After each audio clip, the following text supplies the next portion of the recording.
Greetings, dear friends. We are sincerely glad to welcome you again. And today we're going to talk to the esteemed Igor Mikhailovich Danilov. Greetings. Igor Mikhailovich, in the previous video, we touched upon the topic of slavery, and that a person doesn't always realize that some life ideals and goals are imposed on him, and the decisions he often makes during the day are dictated not by his own desires or even his needs, but they're often dictated precisely by fears. Throughout the day, a person experiences thousands of fears. They can be either apparent or latent, rational or irrational. In many cases, these are certainly irrational fears when nothing really threatens a person. Still, there is one fear that is absolutely rational, the fear of death, because death is probably the only stable event in everyone's life. It is something that a person knows about for sure, and he knows with certainty that it will happen to him during his lifetime. So there is the following point. Why does knowledge about death not really impact a person's life? Meaning he doesn't think about this very often. Far from every week does a person even think about it. What prevents a person from understanding that he is mortal? And there is actually one more important point. Why, when a person sees other people's deaths, when he sees victims of, cataclysms, disasters, wars, and so on, his first thought is not compassion and help to his neighbor, but precisely, thank God it has happened not to me. I'm alive, I'm fine, thank God. You know, when you look at this situation, when you see how consciousness works in a person, you can't help but wonder whether society and every person living in that society can actually be sincerely compassionate about another person's problems. Or for us, people, it is some kind of, a fleeting impressive picture that you want to quickly get rid of. All of this is very brief, emotional, but still brief. Well, it's natural. What attracts a person? Someone's suffering, someone's death? Let's look at how we people behave when someone, for example, gets hit by a car, okay? A crowd gathers. Everyone is standing and watching. Everyone is afraid. Everyone experiences fear at this time. But everyone, as you said, thinks, thank God, it's not me. Yet everyone puts that shirt on for a little while, but he puts it on For a little while. and strives to take it off. Why? It causes discomfort. That's why people try to avoid such evident pictures, but at the same time, they attract them. As for what you said, that people don't think about death for weeks, I don't think so. They do, and quite often. As for the fact that we don't believe, or more correctly, we don't realize, we believe that our life is finite, yet we don't realize that we are mortal. Why? Because our consciousness is arranged in such a way that we understand this in theory. We have seen others die, we understand it, and we understand that we will die, too. But we don't believe that life ends at this point. You see? Why? Because our consciousness understands perfectly well that life, after the death of the physical body, will continue for it, at least for consciousness. And as personality, we know that it will continue in different hypostases. Personality certainly strives for eternal life. However, it also understands that even without gaining eternal life, a human becomes a subpersonality. Each of us has this understanding. If we dig inside, even in consciousness, that's why there is no fear of death, but there is fear of dying, most of all. We are afraid of what we don't know. We don't know what is beyond that threshold, and that's what scares us. Moreover, it's very frightening that something is going to change. We are afraid of changes. That provokes fear, too. We are afraid of losing what we have here, our relatives, loved ones, friends. This is also frightening. A person is actually not afraid of death itself. Most people die very quietly. They don't gasp for air, they don't scream, and they don't make noise. they just pass away quietly. Although beforehand, almost everyone understands that this is going to happen. People are actually, well, I don't consider accidents, murders, or something else. But when the time comes, a person gets old and sick. He feels that death is coming, and he doesn't panic. Most people pass away quietly. There is another point, Igor Mikhailovich. We talked about the fact that people are not always concerned about people dying near them. But let's take such a thing as compassion. Is compassion actually inherent in consciousness? In consciousness, it is not. Consciousness has an understanding that such a thing can happen to it. It has a fear that this can happen to it. But consciousness has practically no compassion. And there's also an interesting pattern. Compassion is more pronounced in animals than in humans at the level of consciousness. A human often has this compassion from the mind, so to say, when someone is watching him. After all, we live in socium, in society, and we are more afraid of being judged for not providing help. But if a person, let's say, understands that no one will find out that he hasn't provided help to someone, he often simply doesn't provide it. Wow. There's a simple formula here. The higher a person's spirituality, the higher the empathy. From here, mercy, mutual help, and everything else follow. So, the less a person is developed spiritually, and that is really true, friends, the less mercy that person has. Let me give you a simple example to make it clear. For example, a person was hit by a car, and someone saw it. Well, let's just take a person who saw another person hit by a car. He provided first aid, called an ambulance, and found out that the person had a difficult financial situation. He even provided him with material assistance. And as a rule, people tend to forget about it, proud of the fact that they have provided assistance, even though they are well aware, even after waiting for the ambulance, hearing from the paramedics who came in the ambulance that the person will have to undergo a lot of surgeries, but he will live. So realizing and knowing that a person is going to incur huge expenses, people try to move away from that. It's a rare exception that they continue to help. That is, to support a person to the end. Why? Well, it's not my friend, and it's not my acquaintance, or something else, meaning it's not someone who will judge me if I don't do that. He is a stranger. A stranger. So it's okay not to help. But the higher people's spirituality is, the higher mercy is, the higher their aspiration to help is. That is, people cannot but provide assistance. Do you mean that this mercy and sympathy is already the result of a person's spiritual life? That this is the quality of personality? Yes, it actually relates more to personality. You know, it is interesting that also in Buddhism, they used to say that by this criterion, whether you have mercy or not, one can understand to what extent your spiritual life is correct, Right. to what extent your meditation is correct. Certainly. So this criterion... It means that when a person develops spiritually, he develops human qualities in himself. And human qualities are precisely expressed in that very mercy and compassion. And this is normal. This is splendid, but you know, Igor Mikhailovich, we live in a world where unfortunately there are a great many people who do not mature spiritually, Yes. who do not work on themselves, and still, if we talk about compassion and mutual help within the framework of consciousness, so to say, it turns out that many people anticipate and expect that perhaps something is supposed to happen, I don't know, maybe some major cataclysms where a lot of people will die. And these people will be so impressed that at that moment compassion will awaken in them, and they will start acting and taking some decisions. They won't. You see, there is one more problem. A person has died. And when this is even shown to us, for instance, on television, Yes. we are shown an image of that person. They tell us about his life and show us how he died. Compassion and empathy for that person arise in us.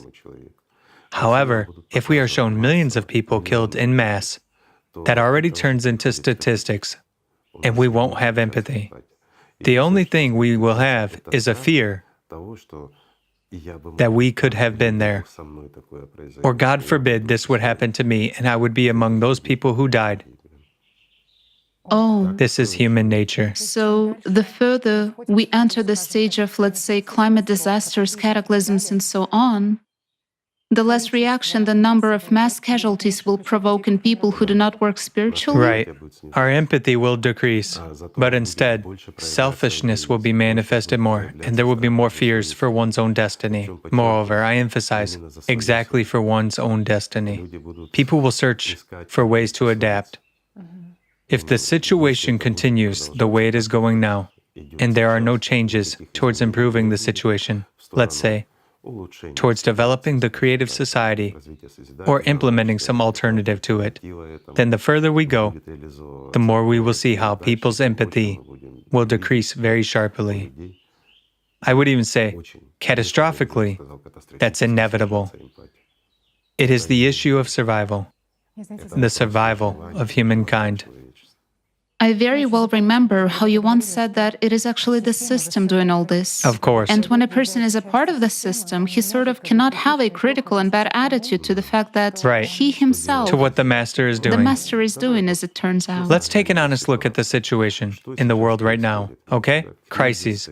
We won't list them, are on a massive scale. Apart from the climate, after all, we are the ones who do that. Or those whom we elected for ourselves do that. Isn't this true? And that's where the problem arises from. So who is to blame? You look around and there is such a feeling, that the world has gone mad. Understanding what is now happening to the climate, what is awaiting humanity, yet we observe the situation that is going on. We understand that at any moment, a nuclear war or anything else might flare up, but we are actually the ones who do that. If it's impossible to fight the climate, then there is a question, why are we trying to get ahead of it? What is the rationale behind that? And the most interesting thing is that a huge number of people, smart and literate ones, understanding that this is wrong, understanding that really terrible things are happening right now, that there is a rupture and division of people. I'm not even talking about deaths, mass deaths of people, but it is really happening. Yet we are silent and do nothing. Isn't that a decrease in empathy? Isn't that a loss of spirituality? At the time when we, have entire institutions of religions working and billions of believers, as they say, but the question is, where are they? This is a very important understanding because you realize that at the level of consciousness, neither empathy nor compassion will turn on in Of course, you. they won't. And when you know that, you at least act contrary to these very stereotypical scenarios of the system. You understand that you shouldn't expect compassion and sympathy neither from others nor from yourself when you're at the level of consciousness. Of course. Thus, you shouldn't expect that you will manifest this compassion, and since it's a stereotypical scenario of the system, then what are you waiting for? You should already act in some way. I mean, if you see what is happening in this world, you should direct your entire attention not towards some kind of self-torment, not towards anxiety, but exactly towards concrete steps. Because fear is the absence of a strategy, isn't it? And this strategy is being covered up from us. A person doesn't know what to do in this society. That's why people are apathetic and do not act. One should start with oneself. Because they understand that whatever they do, it sort of brings no result. I'll put it simply, understanding what is happening now. And based on all of that, it's important for each and every one, my friends, to engage in their spiritual development. Why? It is definitely necessary. Let's say, altogether, we can change a lot, but as long as we are divided, as long as we are not united by one idea to improve the life of each and every one, including each one of us, friends, we will be divided, and we won't be able to control the situation. We won't be able to improve anything, and since we cannot improve anything, it means we must do our best for our spiritual salvation and spiritual development. Isn't that right? There's also another thing, Igor Mikhailovich. Many people are troubled by the fact that, let's say, those things which impressed them just yesterday, those events which take place in the world, those pictures which they saw, suddenly, at some moment, do not work because either a person's psyche adapts or there is something else. And the terrible thing is that a person suddenly realizes that all this doesn't concern him, that he becomes sort of insensitive or inhuman. Adaptation to the situation. I'll repeat once again. When we see the death of one person, it's a tragedy. When it assumes a mass scale, it becomes statistics. We adapt to it, and it no longer touches us that much. You see? Again, it's like when someone has got into trouble, we have provided assistance, so we have helped, and that's it. Let the person get out of the situation on his own, right? But what if the person cannot do that? If the situation itself doesn't let him, where's our mercy then? Where's our compassion? A simple question. In other words, it's as if consciousness needs more and more impressive Of course. pictures or this. And let's look at how our television and the news channels develop. They actually show us more and more of what is called atrocity, don't they? When it's already simply disgusting to watch. Isn't that so? Because they try to impress us. Yet, what does the system need this for? Concentration. Fear is concentrated attention, fuel. 100%. Whichever way we slice it, and no matter what we do, the system hunts for our attention. Everybody needs our attention. And we try to attract each other's attention. A lot of people believe that manifestation of this kind of firmness, insensitivity, sort of coldness is right. That various manifestations of emotions, when a person may cry, for example, when his relative has passed away or something else, it is primarily a manifestation of weakness in a person, because he thus gives attention to the system and so on and so forth. You know, Tatiana, there was a good expression, soulless. So when a person tries to become soulless, that's what he actually becomes. In fact, many people are afraid to manifest joy as well. It's the same. So any emotions, not only sorrow, but also... A human isn't an emotional being. The only question is, who is behind that? And who orders one or another emotion for you and what for? You see?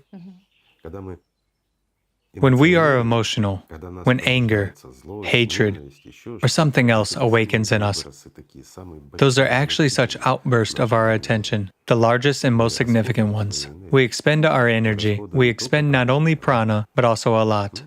Well, it's for those who know what it is, you see? In other words, we discharge our vital energy. This is really so. But when our emotion is filled with joy and true love, that's on the contrary good. Again, let's consider, does a person experience joy when serving the devil? No. He can experience euphoria due to endorphins or artificially injected drugs. This is euphoria, and a person falls into delusion. He may experience momentary joy from some kind of acquisition or good news. For instance, when he is praised or paid attention to a little bit. Yet, do these joys last for long? They don't. They are short-lived, right? Everything is short-lived. Everything is momentary and quickly disappears. And as a rule, this joy is followed by sadness. But when a person develops spiritually, what does he start to experience? First and foremost, the presence of peace, then joy, and afterwards, even pleasure. That's already when a person has a pronounced contact. Does this really end? No, it doesn't end. It only increases. And the more it increases, the more it starts affecting even emotions. You know, a person is like a fool, as they say. He sits and smiles. Why? Because he feels good. He doesn't care about the world anymore because he feels wonderful. He no longer wants to pay attention to those situations, to this news, to problems, to politics, and to climate, to put it mildly. Why? Because he feels wonderful. He begins to live. Isn't it an emotion? It's an emotion, but it is of a different nature, and it's not short-lived. Right? And he feels life in another person, and the Surely. potential that is inherent in another person, and he certainly values that potential. Right, but it's when a person really begins to develop to such an extent that he starts feeling others. Then it is so. It becomes even more joyful when you meet another person who is also filled with love. Yet, there is another point I would like to note. When a person is filled with this love and joy, even when he faces the sorrow of others, this inner joy does not cease. But again, there is that which you and I have listed. Mercy and compassion are manifested, and there is an understanding. And an aspiration to help doesn't end, but joy doesn't go away. Why?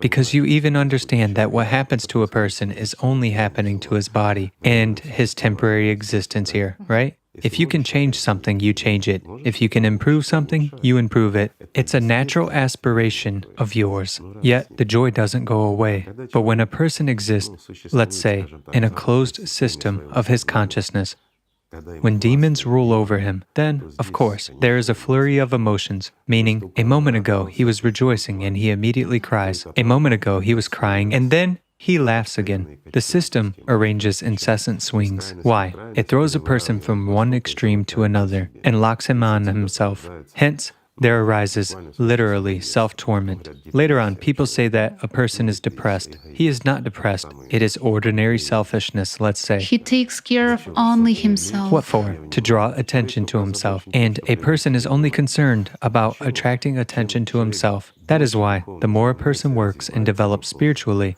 the less he needs other people's attention. He just doesn't care anymore. But there's another side effect, my friends. Other people's opinions stop influencing you. Why? Because you don't depend on other people's attention. In other words, the opinion of the demons in someone else's head somehow doesn't evoke emotions, let's say, right?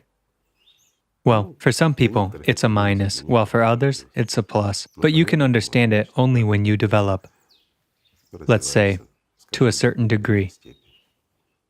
Great, Igor Mikhailovich. Yes, it's great. There is another question. Talking about fears, actually fear has a bad company. Aggression, anger and the like, and people being in fear, being in slavery to the system, just cannot be happy a priori, let alone to be happy in the consumerist format of society. Is there any way to get rid of these fears in general? Is it possible not to fear at all, not to be afraid of death at all? Can a spiritually free person, let's say, not be afraid? Spiritual development and fear, how do these categories... What is the correlation between them, What right? is the correlation, right? The correlation is very simple. The more you, let's say, develop spiritually as personality, the more you come to understand and realize that all your fears are formed merely in your consciousness, my friend. A human as personality cannot be afraid. He simply cannot be afraid of anything in this material world. All fears are in consciousness. Let's say, does a person experience fear on the spiritual path? In the beginning, yes. But the further he goes, the less and less he feels it as a human. But when he achieves spiritual salvation during his lifetime, does he get rid of fear? As a human, of course he does. But at the level of consciousness, all fears remain. Isn't that so? I'll give a simple example, my friends, those who are watching us for the first time and are not familiar with Allatra. This may be not quite clear to you, but to our Allatra people, I think it will be clear. Let's recall Jesus Christ.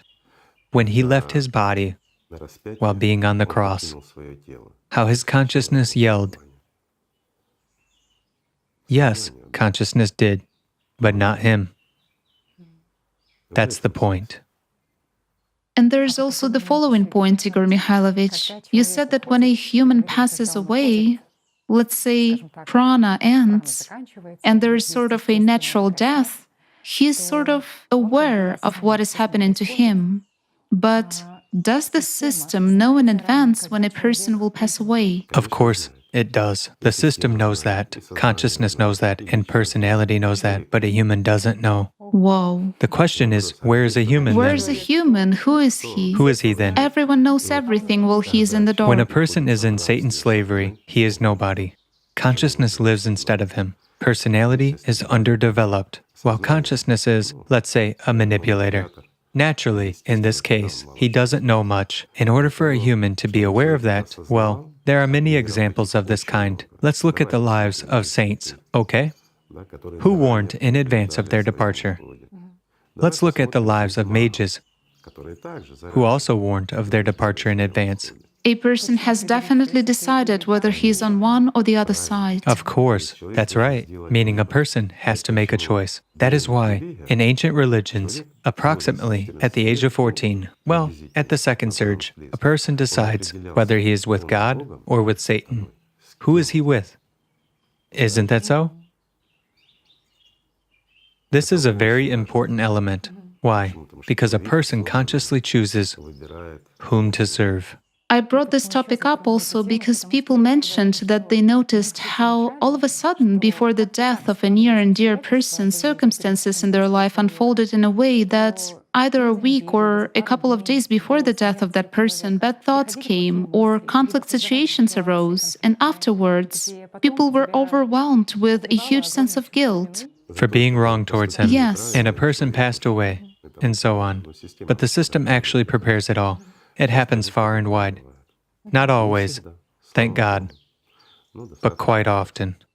There is another question, Igor Mikhailovich. We often discussed that after death, a human can expect either life or death, that he will become either A a subpersonality. spiritual being or a subpersonality. But there is also a state of peace, about which little has been actually said.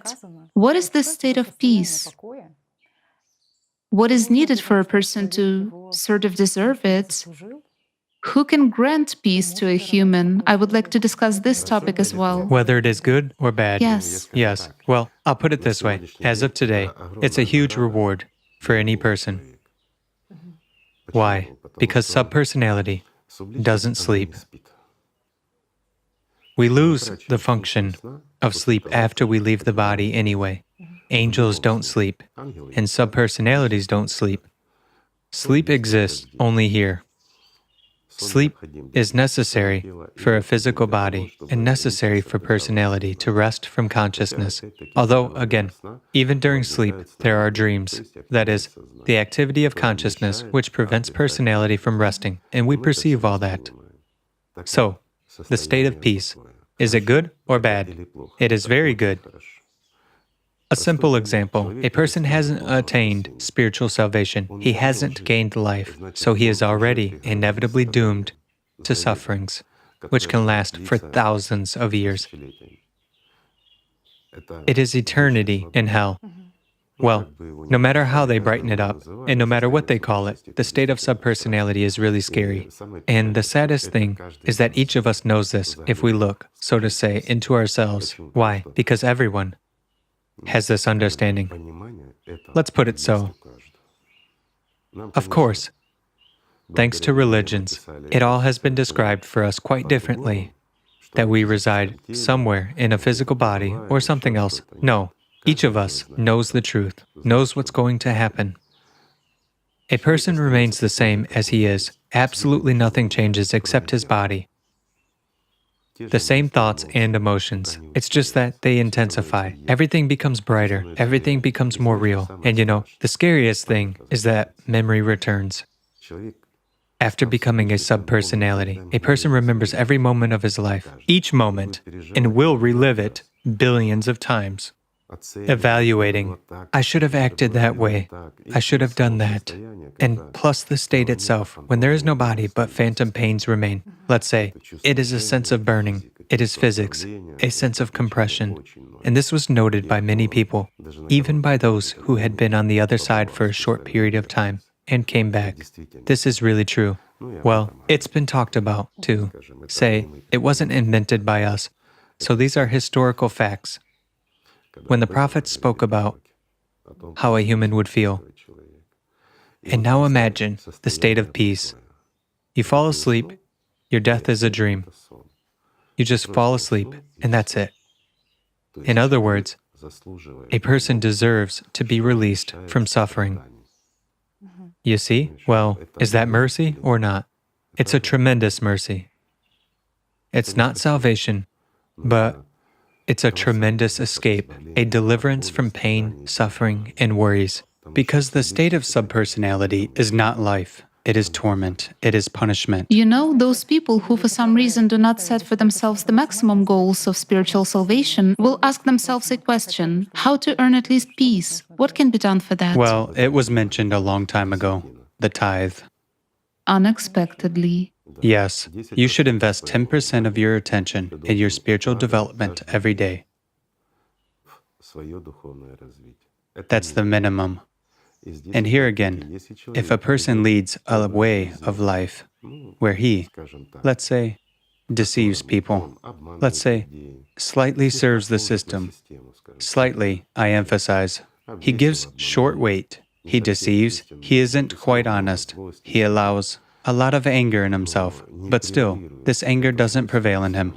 A person still stops himself, but at the same time, he allows, sort of, an ordinary human weakness, so to speak. In this case, a person needs to spend 20% of his time on spiritual development, that is, to be in practices. This has been so since very ancient times and up to this day. 10%, 20% of attention during the day. Yes, to put it simply, to be 2.5 or 5 hours in practices every day, and do one's best to be a human being during the day. Okay, a question about the tithe. So the tithe is not an invention of the Apaxians or Atlanteans Of course not. and their descendants. Meaning, No. what is it? It is not. Let's take... Is it a way of making profit or where? Okay, Right. Tatiana, let's go back to the Apaxians. The Apaxians created religion as a tool, Okay. where they appointed themselves gods and forced people to massively give their attention to them. Whereas attention, I repeat, is life energy. So people themselves, just like cows give milk, people themselves simply gave their own life to the Apaxians. However, to those who gave more attention and gave it more diligently, who praised them and were an example to others, the Apaxians gave means for living in greater amounts than to others. They raised them above the crowd, appointing them rulers over the crowd and authorities, you see? Well, for the first time, the tithe was mentioned in the Old Testament. Perhaps And they restored people's health. this is somehow connected with the Torah. I disagree with you. I disagree. Yes, it is believed that for the first time, the tithe was mentioned in the Torah. Abraham gave a tithe, right? Yes, Abraham gave a tithe.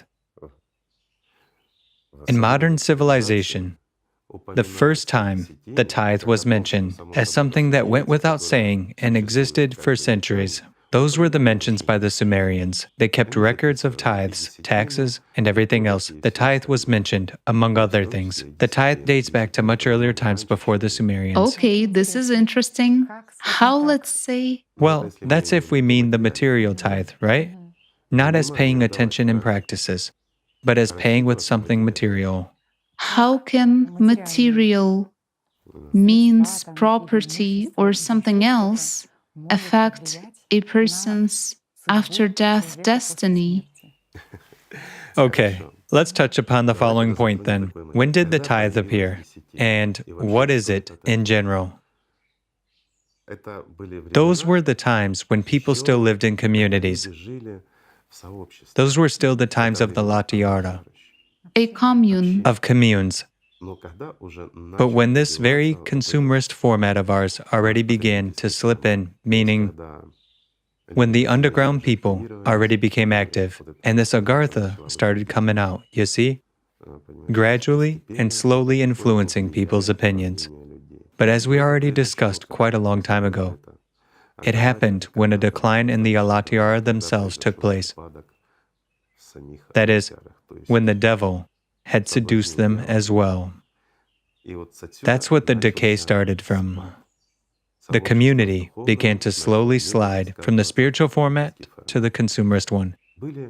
Back then, there were communities where, as I say, there was everything you needed, and you didn't need anything excessively. But later on, with the decay of spirituality, I'll put it this way, a concept of mine emerged in society. Private property. Right, and this private property began to divide the community. In other words, there emerged farmers, there emerged artisans who started crafting something, but there were also people in society who really strove for spirituality and continued spiritual salvation. What solution did the Latriara find? After all, it is them who introduced this tithe that happened a very, very long time before the Torah, let's say. Let me explain. A person works in a field. He has to work from morning till night in order to grow something that is necessary for the whole community. But it is his private property. Let's put it in the modern language. It is his business that started. He needs it in order to exchange his products for clothes or meat because there's another farmer who raises animals, cattle, or a hunter who hunts from morning till night. Do you understand? So a natural exchange process took place, if we put this in modern terms. Barter deals took place, such a material exchange. A person didn't even have 2.5 hours. Why? Because he left early in the morning and came back late in the evening. If he would perform practices, he would just fall asleep. That's what actually happened. And for this very reason, the issue arose. Yet, society needed what he grew, or what he made. Society needed that.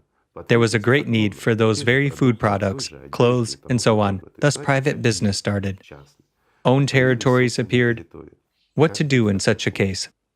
Should those people perish, or should they give up their jobs? If everyone is saving themselves, while there is a part of people who... Sure, of course. Why? Because when there was a community, everything was distributed, and people had time for practice. Everything was simple.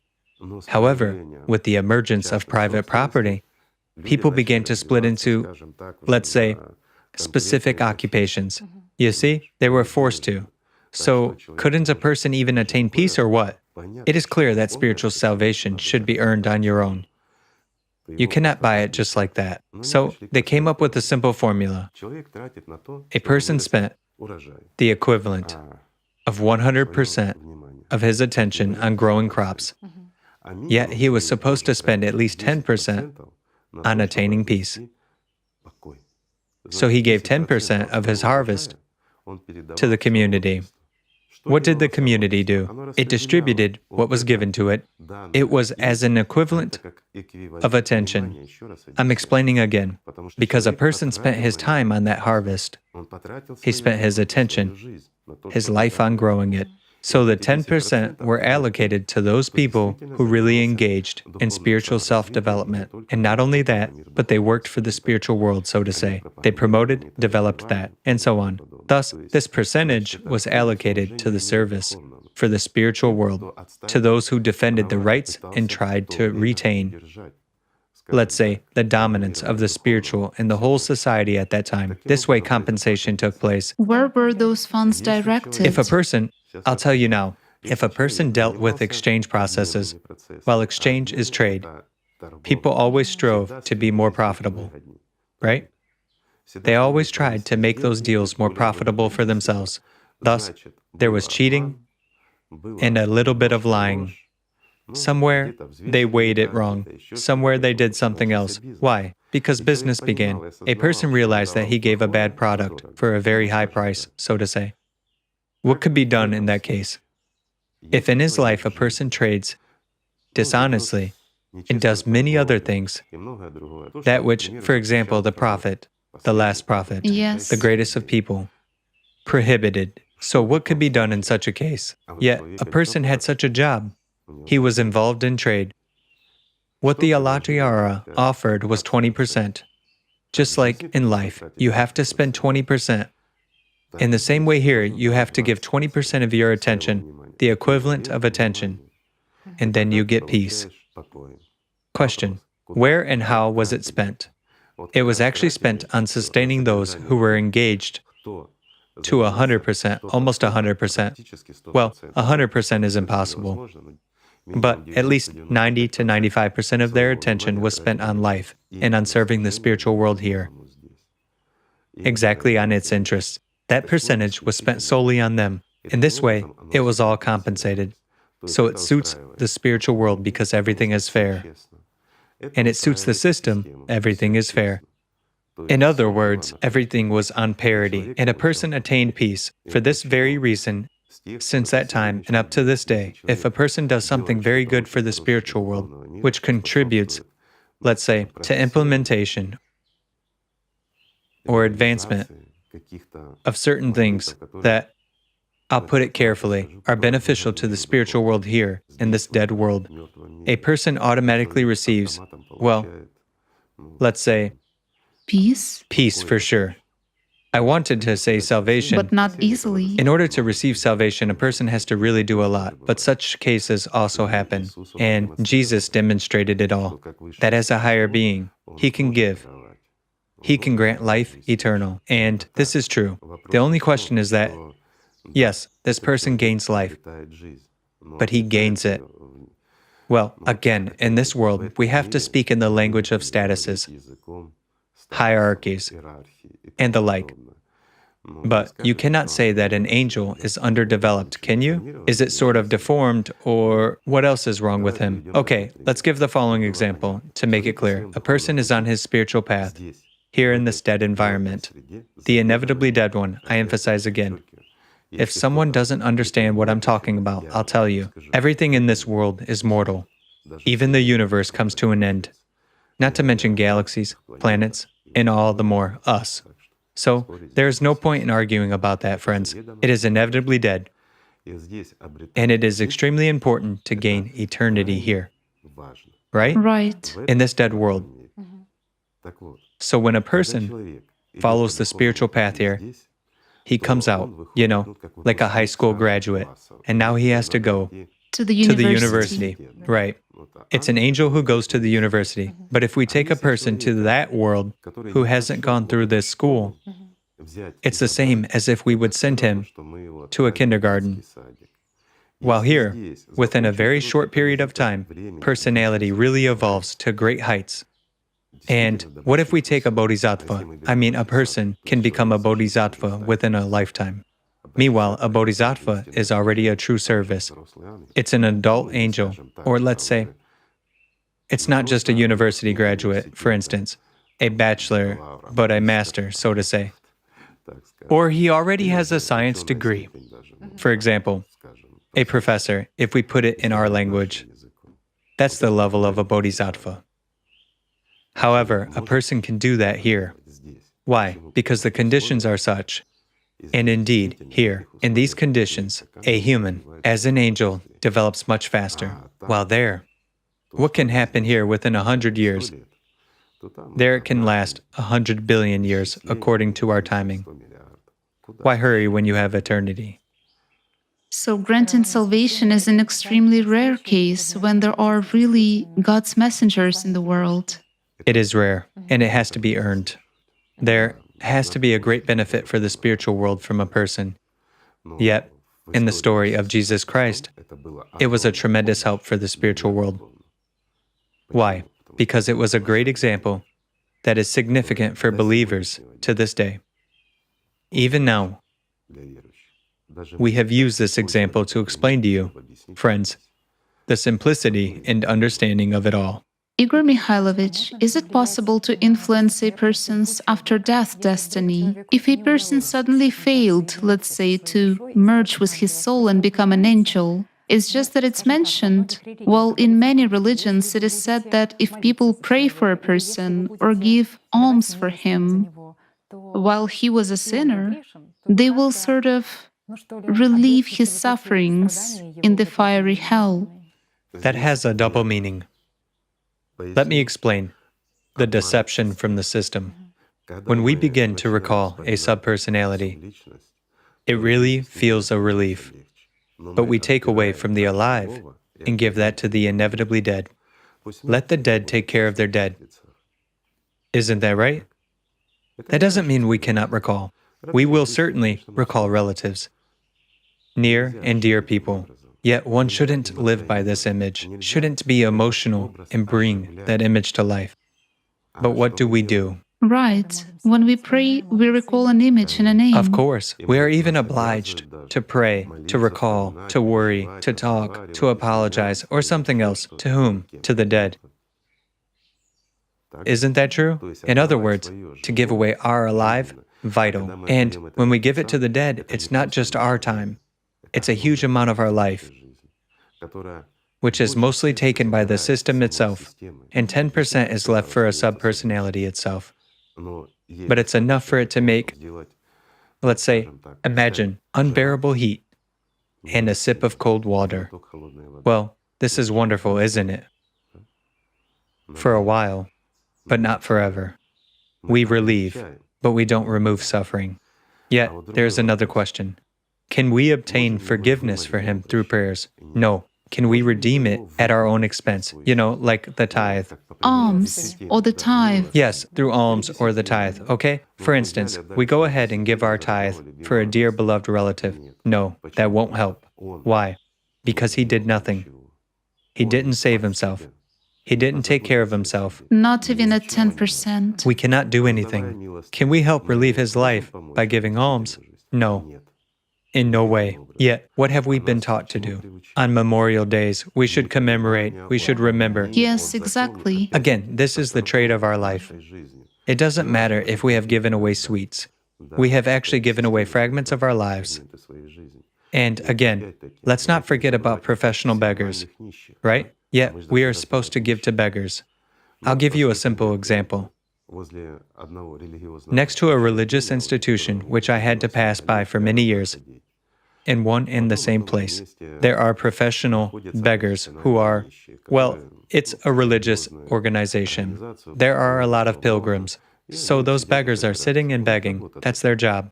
I'll give a simple example. I worked for many years and had enough money. Nonetheless, when I saw that, I was surprised. I knew that this professional beggar had an apartment in the center of the capital city. I didn't have one. He had a car, though a poor, not very good one. But then, that beggar acquired an iPhone, which had been recently released, and which I couldn't afford. That doesn't mean I couldn't buy it. I could, but I spent the money to help you, friends, to serve the spiritual world, and didn't spend it on myself in such amounts. I used an old phone just fine, while he acquired a new one. That's the answer for you. You see? To give alms. To whom? To whom? If it is to those who are truly in need, then it is your personal mercy. You show your mercy. Those are points to you, but not to a dead person who has died. But still, is it possible to help a dead person who has died? The answer is yes. This law was introduced by the Allat. All of this comes from them. But you can help only till the 9th day. After that, everything is meaningless. When a subpersonality has already been identified as a subpersonality, then the process comes into legal force, let's put it so, and it cannot be appealed. It's impossible to help anymore. Yet, there are 9 days which are very valuable. When a person has left his body, let's say, and has not yet decided. What does it mean, has not decided? This expression is not quite correct either. A person, when he dies and becomes a subpersonality, doesn't go anywhere from his soul. However, the soul doesn't go to that world either. There is simply a relocation from one person to another. I understand that for some, especially for people who are keen on religion, I emphasize keen on religion, but not people who know and believe in religion. There's a huge difference here. It can cause sort of, what are you guys talking about? But I will put it this way, study your religions. Jesus spoke about relocation of souls, about reincarnation.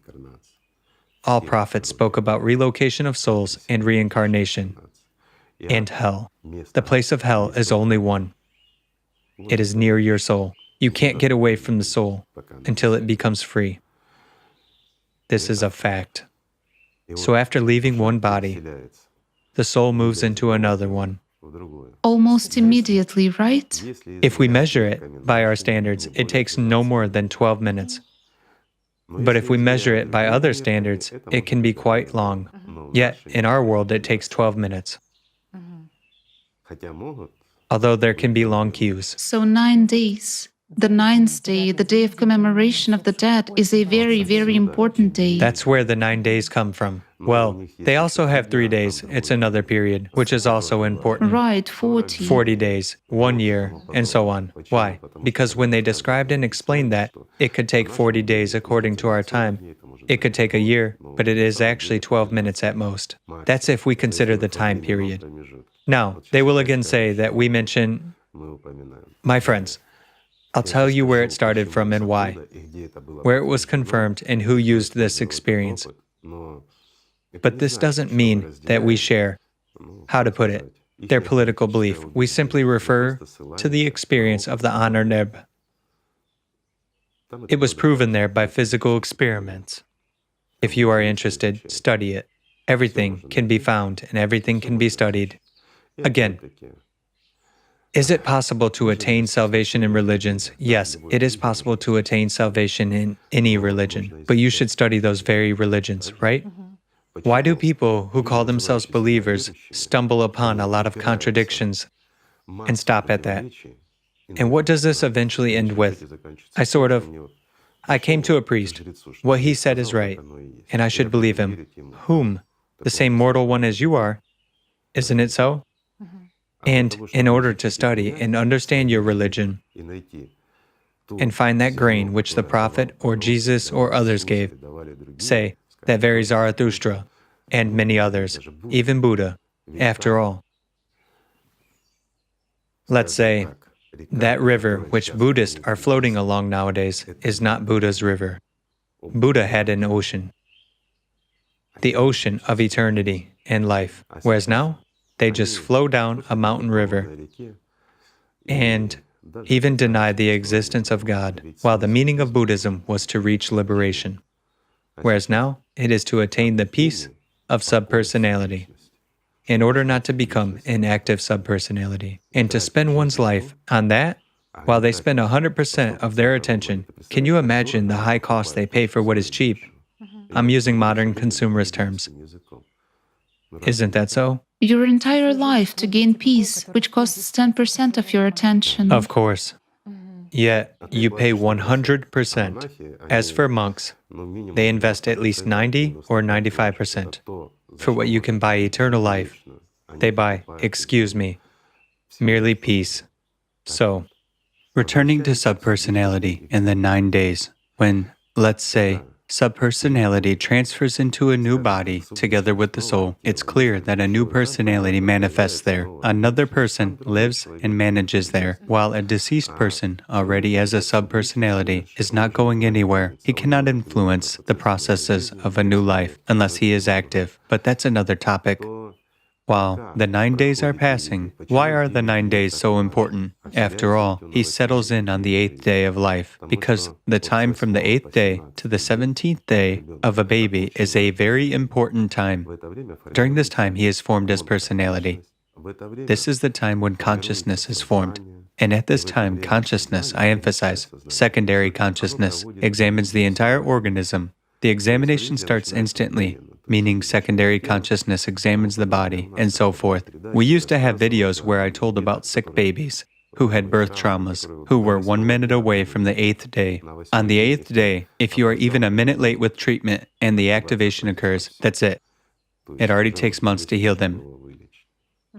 It would seem it's only a minute. But what does that minute mean? Specialists conducted experiments and checked babies on the 8th day. They connected an EEG machine and observed babies who were connected to an EEG machine as a consequence of birth traumas, regardless of whether a vessel is traumatized or not. On the 8th day, there is a spike, and on the 17th day, there is a spike absolutely identical to the first one. What is this process? Why didn't it take place during the 8 days? Why didn't it take place during the other 9 days? Well, afterwards, there's a sharp spike in activation, It's like a good kick to the neurons. I mean, it's as if they are turned on, or let's say more voltage has been supplied, right? So it's like the lights are turned on, and then it is back to normal, but the rhythm is already a bit different. It is interesting because religion says that precisely on the 9th day, the final decision on the destiny of a deceased person is made. Yes, the final decision on the destiny of a deceased person is made. In other words, it may happen that during 9 days, a subpersonality may be granted peace. Right, peace. And then, in the body of a new person, so to say, it will be light. This filter becomes inactive. It becomes lighter. This is decided from the 8th to the 17th day, right? Yes, from the 8th to the 17th day. The The question is how to do that. That's where the Allat introduced a practice. Since this person, after all, he spent his time, he earned something for himself, meaning he created a household of his own. He accumulated something, it doesn't matter. Let it be just 10 spoons. That's all he earned during the life. But his relatives should allot 1 spoon. His spoon. His personal one, not theirs, but his. Then a deceased person attains peace, and relatives can calmly use 9 spoons. But if relatives use 10 of his spoons, they will pay him with their lives. There is a law here too. After all, you use something for which a person received, let's say, punishment, while you use it in your life. Is it possible to evade God's law and God's physics when people withhold, It's impossible. let's say, It's impossible and unrealistic. I'll give a simple example. For instance, a person, a businessman. Let's put it this way. Sowed a field and harvested 100 sacks of wheat. Next year, he took a couple fields more from other neighbors for himself, and he needs 90 sacks to sow all the fields. How many does that leave in his profit? 10 sacks. He sowed 9 sacks right? and harvested 100, and now he needs 90 sacks to sow all the fields. He kind of invests in business. Hence, how many does he have left? 10 sacks, right? But originally, Right. he had 9 sacks. So his profit is 1 sack. He has to give 10% of his profit. Well, how much is it? Let's say a sack contains 50 kilograms. Does this mean he has to give just 5 kilograms? Right? Well, yes, from his profit. That's actually the profit. Then a person will never attain peace. Never. Why? Because his profit. He sowed 9 sacks, for example, right? He harvested 100 sacks. He received 91 sacks of profit. He sowed 9 sacks, while he received 100 sacks. The profit was given to him because he invested attention. He bought 91 sacks at the cost of his own life. Right? He spent his time on 91 sacks. It doesn't matter. He bought them at the cost of his own life. Instead of buying peace or life for himself, he bought himself 91 sacks of wheat. That's how much richer or poorer he became in life. To each his own. But this is material gain. So, he has to give a tithe from 91 sacks and not 5 kilos from 1 sack. Then it is fair. However, if he gave short weight or deceived someone at that, he should give 20% in order to sleep in peace afterwards. This is written in that very Torah as well, in all religions. Why? Because it was problematic to remove that. Also, firstly, at the beginning of religion formation, a lot of people knew about this, and it turned out to be extremely profitable for religion too. This is fundraising. And what did they begin to build and strengthen on those funds? Their own power and domination over To people. buy indulgences for one's unrighteous They life. made people buy them. Absolutely right. To simply pay off while leading a bad life. Question, is it possible to buy off from those who aspire to power, to earthly power? Meaning, whom will you give your 10% to obtain peace? Satan. Will you attain peace or not? After all, what did the Lord say? There will be no one between me and you. Only you and I. But where did the self-appointed priests come from who began to impose that they are intermediaries? Do you actually know who the intermediaries are? With great reserve, so to say. But if we look at this honestly, then yes, those would be the representatives of the spiritual world, those who live by the spiritual, those who become alive themselves and help others. Indeed, those who represent the interests of the spiritual world on earth. Then it counts. That's who the Allat were. And this worked. You know, I've always been interested in this question because, on the one hand, you encounter that in the Bible. Let's say that very Jesus sort of didn't deny the tithe, up to the point that there were stories in the Bible where he observed and said, rich people, let's say, put into the treasury that much, while the poor widow gave her entire livelihood, everything she had. Well, yes, when the rich put a lot, Right, but that's nothing compared to what while the poor widow put 2 coins. And he said, look, she actually put more than everyone else. Of course, after all, it doesn't matter. It's not important how much you put. Actually, we just counted on the example of a businessman, right? And just imagine, there came a woman who gave a tithe.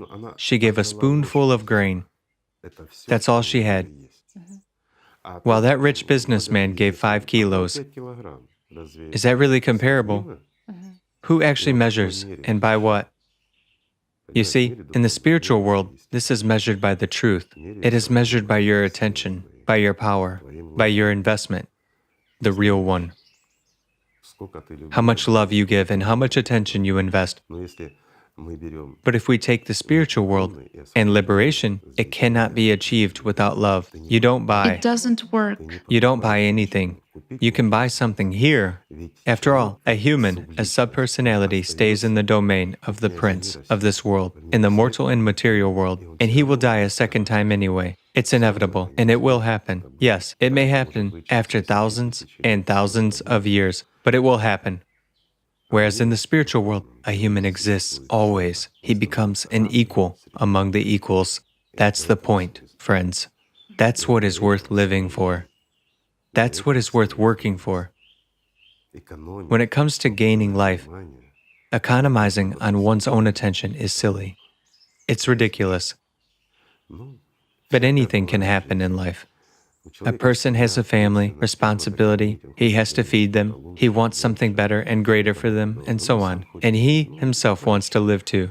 You know, he is so bogged down in slavery, but he is afraid of death. He is afraid of the torments that await him. That's why the Allat offered such a way out, a tithe of attention. What does this peace, let's say this state of peace of a subpersonality, give for those who remain here? Well, first and foremost, precisely, for the sake of those who remain here, this law was introduced, which, again, exists by permission of the spiritual world, at their behest. Why? Because relatives who remain here do not feed the system. They don't feed the dead person. When a subpersonality is asleep, it doesn't eat the living. In the literal sense of the word, it's not for nothing that there emerged legends and tales about vampires and everything else, that the dead ones or a dead man devours the living. This is really so. No matter how good, beautiful, and loving a person may have been in life, when he becomes a subpersonality, he is like a naked nerve. He needs help, so he will grasp at anyone he can reach. He's hungry. Right, and in order to satisfy this hunger, well, again, who are the closest ones? Whose image is the brightest and most vivid in him? That's the answer. And who suffers? Relatives do. At this point, all of a sudden, misfortunes, diseases, or distractions begin to emerge. Why? Because people begin to think about this and invest in it. In other words, he helps the system to rob his relatives, to put it simply, because he becomes part of the system. He is no longer the same person he was. He has no chance of life.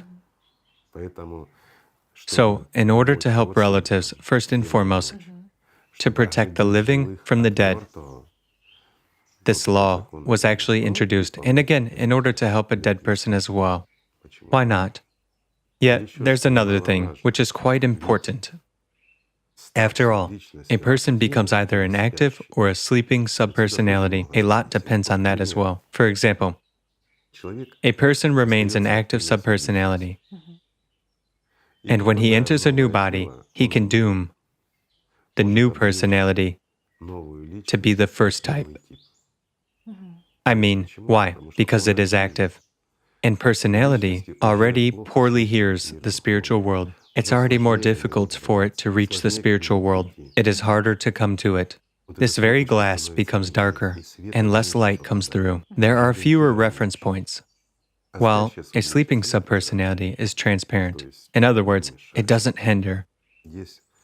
There are many advantages here for the person himself, for the living, and for the next personality too. The interests of the spiritual world are observed, and the interests of the system are observed, meaning everything is balanced. Let me give a simple example.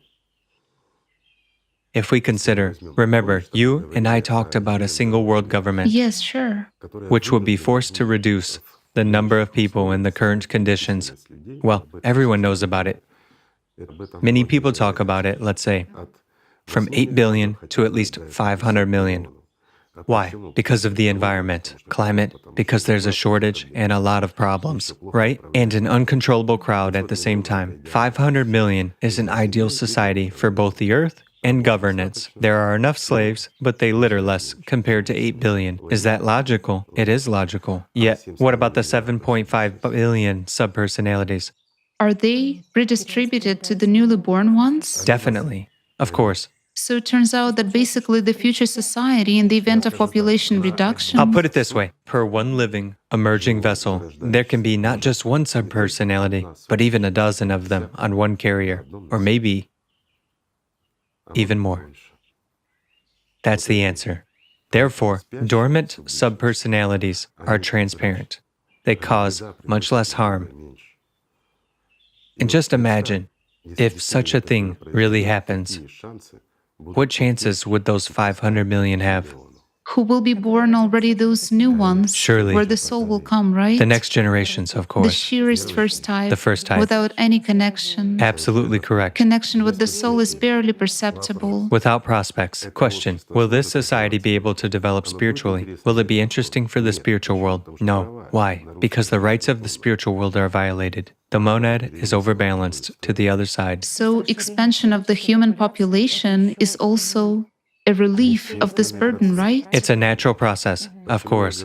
That's why I said that in the creative society, even 25 billion is not enough, and 50 billion is not enough, because this is really good. The Earth will provide enough food. There is no problem with that.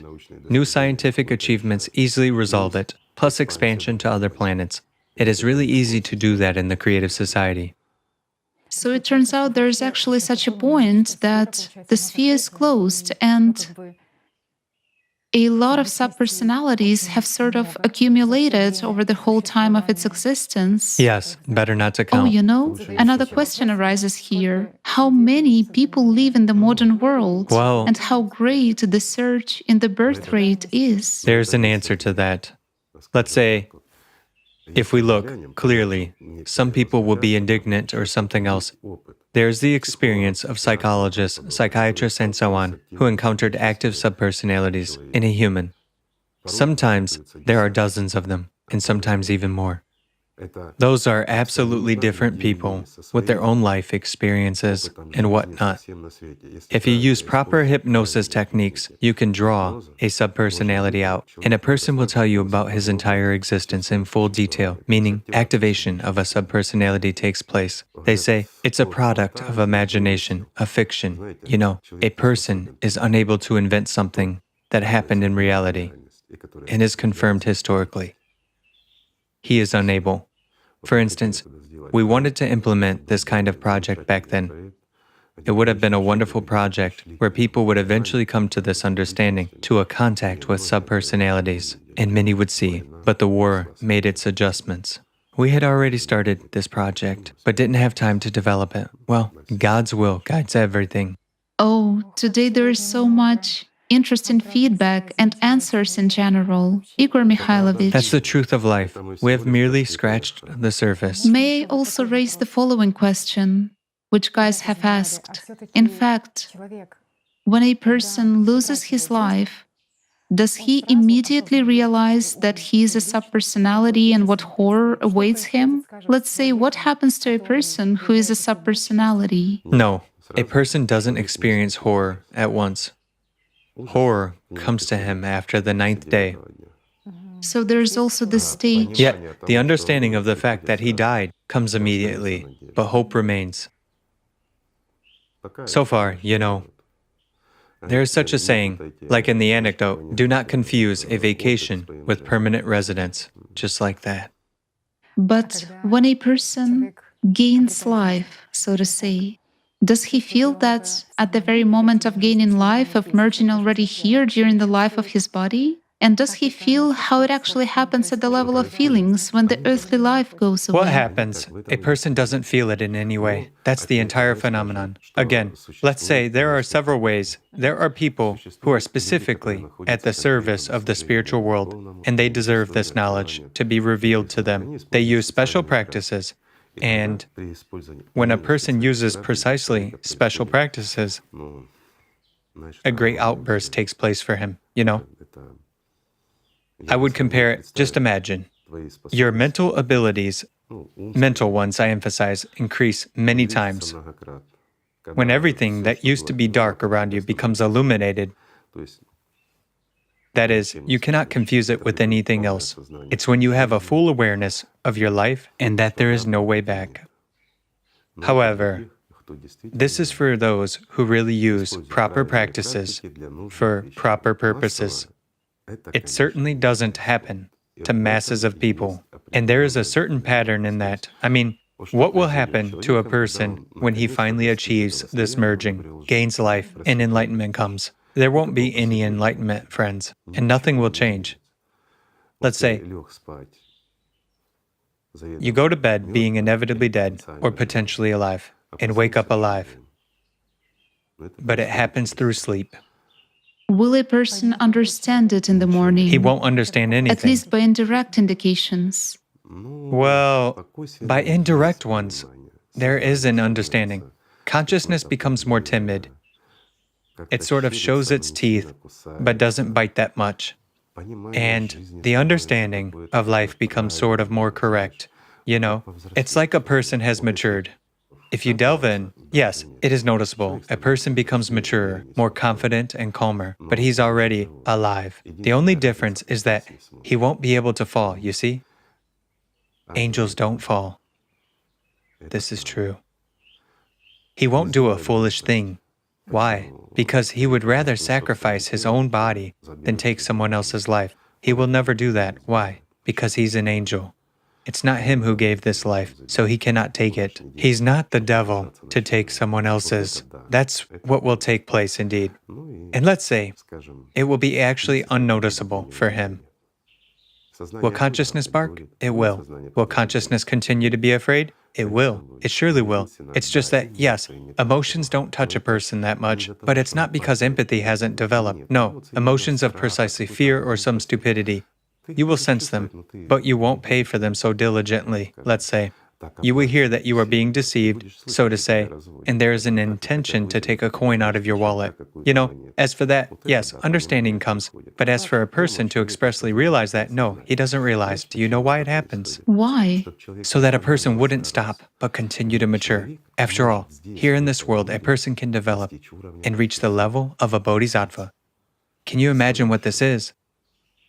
We already discussed this. It is the level of, let's say, a professor or an academician, in our terms, and not just a school graduate. Here, time is compressed and education of personality advances by leaps and bounds, whereas there, it may take a tremendous amount of time. Again, will he as personality, as an angel, want to develop intensely? Yes, he will develop. This is inevitable and infinite. But what's the rush? It's different there.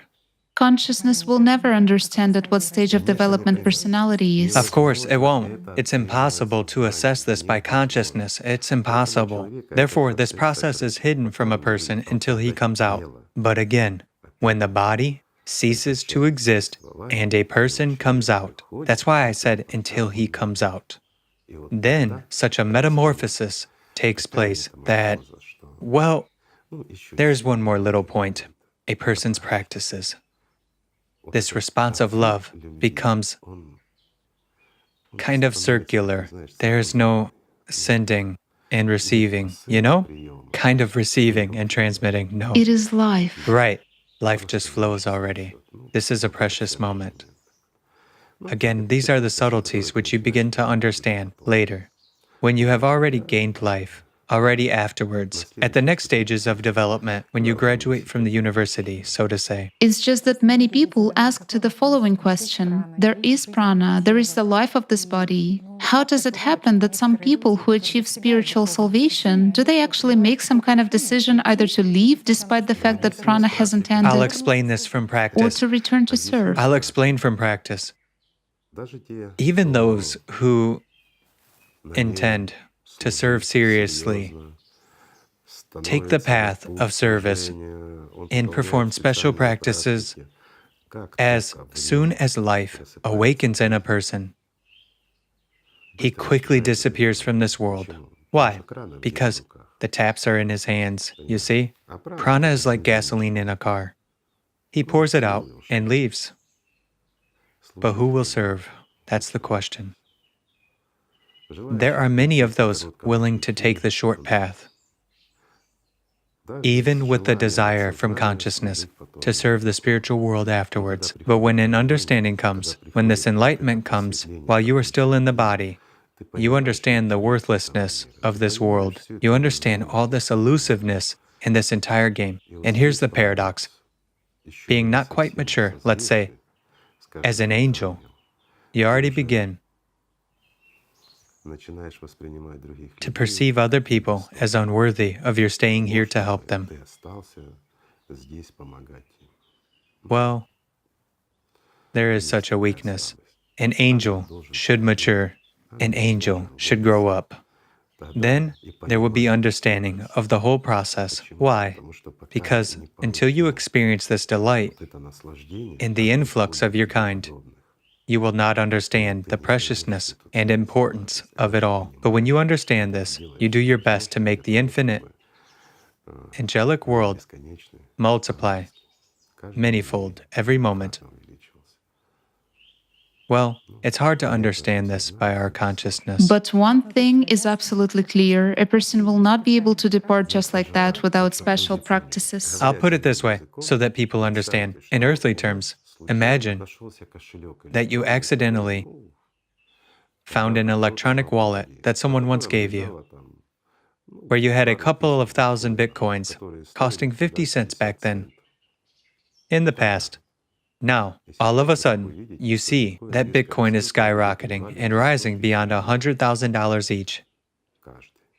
Yes, can you feel the scale of the increase? Such a joy. Well, you can imagine how wildly you would react to such news, right? You had a couple of thousands in your wallet. You found it by accident. Well, there is such an increase, but it is nothing compared to the real joy of an angel. It's just that I needed to draw a parallel somehow. For people might say, angels rejoice because Bitcoin is rising. You know how consciousness twists things. Well, that does happen. It's consciousness after all, right? There is still another question, if you don't mind. When a person is liberated, when he becomes free and already leaves this, so to say, mundane life, does he remember what happened here? Or is there only the feeling of love and that's it? And there is no, let's say, memory of what happened here? Yes, there is a tremendous feeling of love, an understanding of cause and effect, relations of the entire world structure. I emphasize, not only of this universe and not only of this life. Does he remember his life? Yes, every moment, I emphasize. Moreover, he remembers it not only the way we remember, okay? But he remembers even a breath of light wind, even the voice of every bird, and even the work of every cell. It's a different world. He remembers everything, while subpersonality merely remembers every instant of its life, each of them. Everything that you remember, my friend, what you remember is what will remain, if, God forbid, Satan overcomes you. Yet if God helps, and you have enough courage and love, and you become an angel, you will remember everything. And you will even remember this moment. Only you will perceive it differently and understand it better. Not the way you understand it now, by your consciousness.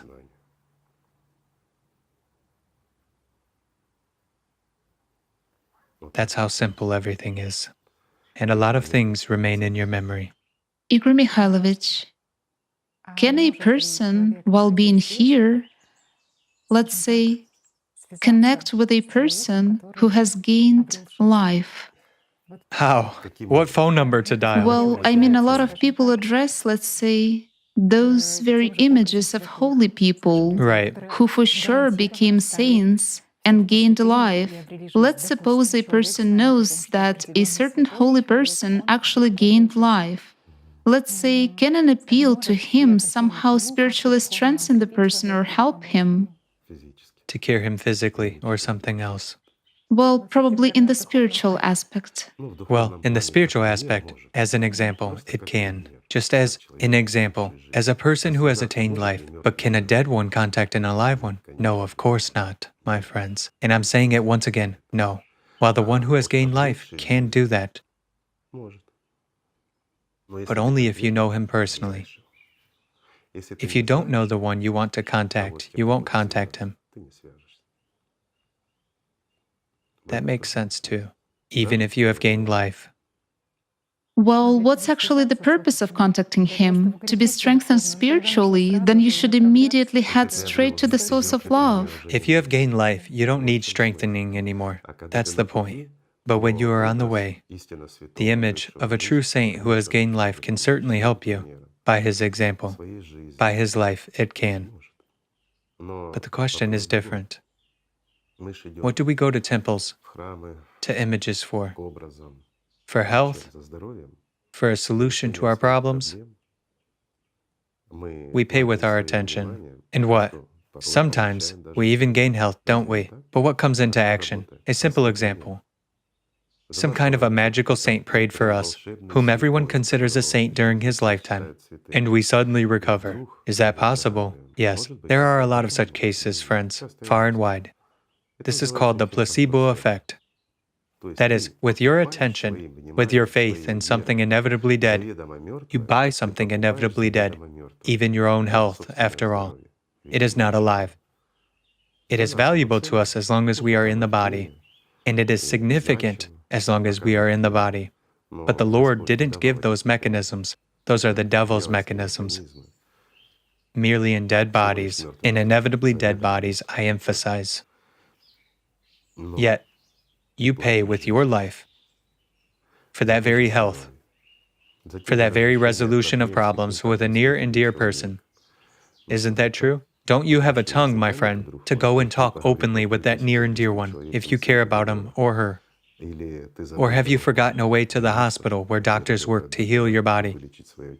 Yes, some people will say there are diseases that doctors cannot cure, but if you go to a mage or a priest, it's exactly the same in this case. They perform a witchcraft ritual or recite a prayer, but that prayer is directed to the devil, just like the witchcraft ritual, and you gain health. Yes, you gain it, but you give your life for it.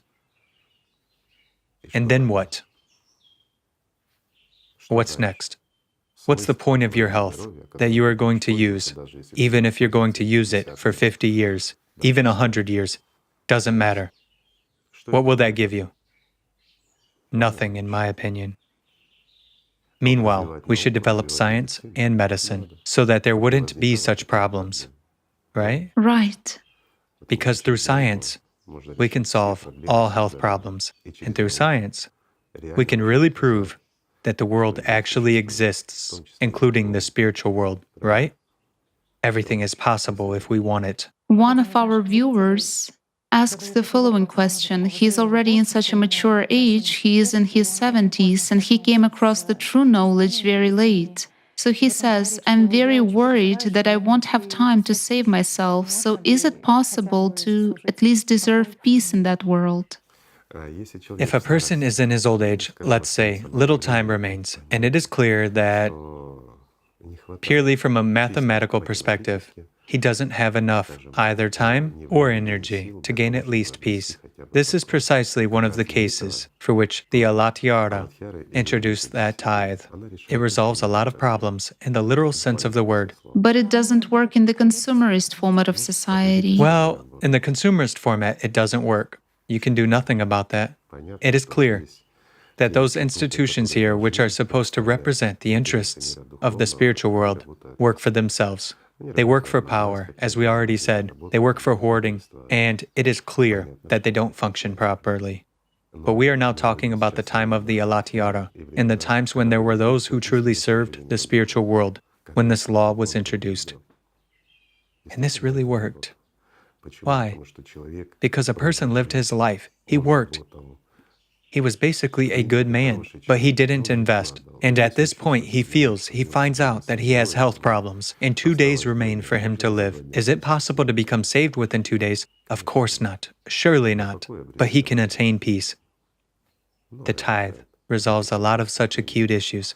However, this is merely a talk about peace. These are not talks about life. Certainly, those who come from that world can grant even life, even for a little angel who will have to mature for a long time, since it matures not in this world, not in these hothouse conditions for maturation of an angel. Some people will say, what do you mean hothouse conditions? Yes, my friends, this world is exactly a hothouse for angels. It's just that many do not sprout, just like many seeds don't. But the choice to sprout or not to sprout is in each of us. This should also be understood. Everything occurs by our choice.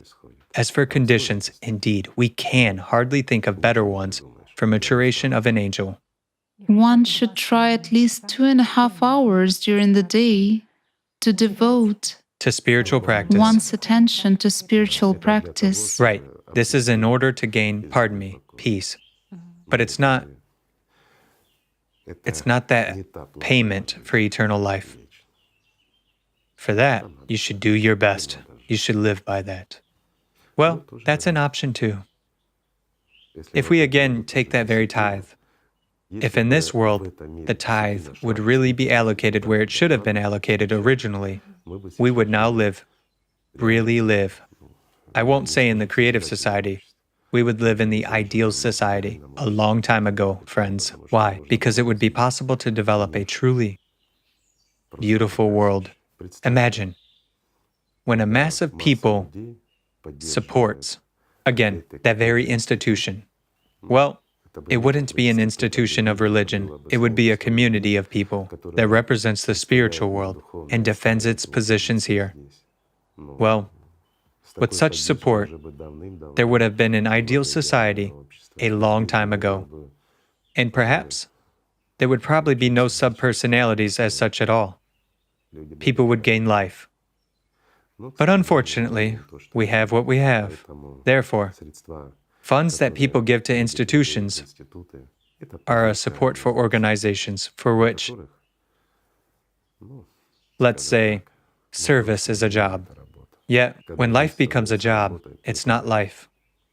Here's actually the answer, friends, to why we are in such a world and in such chaos, when there are so many various religions and a tremendous, many times prevalent number of believers. We live in hell, where Satan predominates. A simple answer. And it is true. Unfortunately, this is so. There is an understanding, Igor Mikhailovich, of how great the creative society is for a person's spiritual life as well. Because first of all, as we already discussed, the load on newborn people thus decreases. Of course. There are less people of the first type and more of those who feel this connection with the soul. Chances for spiritual salvation increase. And there is time. This is very important. There is time for you to spend it on spiritual development. Of course. After all, development of the creative society means freeing up time for people who are forced to spend it on work, on providing themselves with even a minimal living for today.